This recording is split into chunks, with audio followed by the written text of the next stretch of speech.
Rockport now is ready to welcome the crowds to its beaches for spring break. Keith Barrett is in charge of making sure the beach and harbors in Rockport are in tip-top shape. Barrett says that Hurricane Harvey devastated their coast, leaving nothing intact. But looking at it today, well, you'd never know. He says that they've replaced all of the benches, cabanas, picnic tables, and even sand to some of the beaches there. The only thing still under construction is its pavilions. A lot of work has taken place to really get it back to pre-Harvey condition. And I think once the pavilions are totally complete, we will be back at pre-Harvey condition.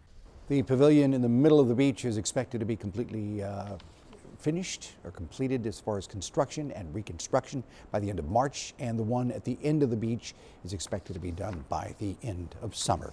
Good for them.